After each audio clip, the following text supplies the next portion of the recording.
राधे राधे सभी को श्री शिवा नमस्तुभ्यम। मैं कार्तिक मास का आपको 16वां अध्याय सुनाने जा रहे हैं। इसे आप ध्यानपूर्वक सुनिए, जो आपके लिए काफ़ी हेल्पफुल हो सकता है। राधे राधे।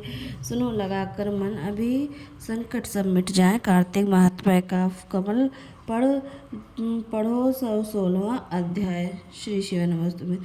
राजा पृथ ने कहा, हे नारद जी, ये तो आप भगवान शिव की बड़ी विचित्र कथा सुनाई है।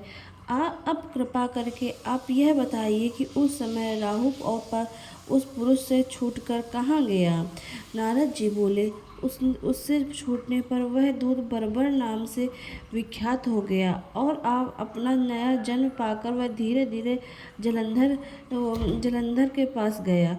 वहाँ जाकर उसने शंकर की सब चेष्टा कही। उसे सुनकर दैत्यराज ने सब दैत्यों को सेना के द्वारा आज्ञा दी। काल नेमी और शुंभ निशुंभ आदि सभी महाबली दैत्य तैयार होने लगे। एक से एक महाबलशाली दैत्य करोड़ों करोड़ों की संख्या में निकल युद्ध के लिए जुट रहे। महाप्रतापी सिंधु पुत्र शिवजी से युद्ध करने के लिए निकल पड़ा। आकाश में मेघा छा गए। आकाश में काफ़ी बादल घिर पड़े। महाप्रतापी सिंधु पुत्र शिवजी से युद्ध करने के लिए निकल पड़ा। तभी शुक्राचार्य और कटे सिर वाला राहु सामने आ गया। उसी समय जलंधर का मुकुट खिसक गया, परंतु वह नहीं रुका। उधर इंद्रादि सभी देवताओं ने कैलाश पर शिवजी के पास पहुँच कर सब वृतांत सुनाया और वह यह भी कहा, आपने जलंधर से युद्ध करने के लिए भगवान विष्णु को भेजा था। वह उसके वशवर्ती हो गए हैं और शिवजी लक्ष्मी सहित जलंधर के अधीन हो उनके घर में निवास करते हैं और देवताओं को भी वही रहना पड़ता है। अब वह बलि सागर पुत्र आपसे यह सुनकर शंकर जी आपसे युद्ध करने आ रहा है। अतएव आप उसे मारकर हम सबकी रक्षा करिए। यह सुनकर शंकर जी ने विष्णु जी को बुलाकर पूछा, हे ऋषिकेश, युद्ध में आपने जलंधर का संहार क्यों नहीं किया और बैकुंठ छोड़ आप आपके घर कैसे चले गए? उसके घर कैसे चले गए? यह सुनकर विष्णु जी ने हाथ जोड़कर नम्रता पूर्वक भगवान शंकर से कहा, उसे आपका अंशी और लक्ष्मी का भ्राता होने के कारण ही मैंने नहीं मारा है। यह बड़ा वीर देखना देवताओं से अजय है। इसी पर मुग्ध होकर मैं उसके घर में निवास करने लगा हूँ। विष्णु जी इन वचनों को सुनकर शंकर जी हंस पड़े।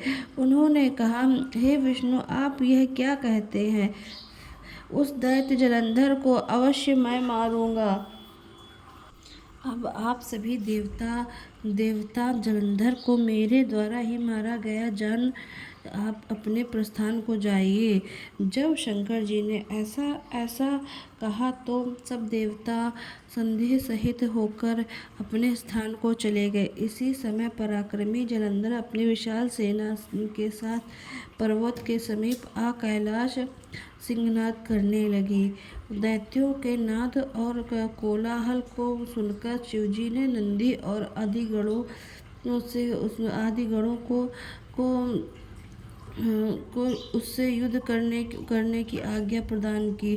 कैलाश के समीप भीषण युद्ध होने लगा। दैत्य अनेकों प्रकार के अस्त्र शस्त्र बरसाने लगे। भेरी मृदंग शंख और वीरों तथा हाथी घोड़ों और दशों के शब्दों से शाब्दित हो पृथ्वी कांपने लगी। युद्ध में कटकर मरे हुए हाथी और घोड़े और पैदलों का पहाड़ लग गया। रक्त मांस का कीचड़ उत्पन्न हो गया। दैत्यों के आचार्य शुक्र जी अपनी मृत संजीवनी विद्या से सब दैत्यों को पिलाने लगे। यह देख शिवजी के गण व्याकुल हो गए और उनके पास जाकर सारा वृत्तांत सुनाया। उसे तो देखकर शिवजी के उसे सुनकर भगवान रुद्र के रूप के क्रोध की सीमा न रही। फिर तो उस समय उसके मुख से एक बड़ी भयंकर कृत्या उत्पन्न हुई, जिसकी दोनों जगहें तार वृक्ष के समान थी। वह युद्ध सब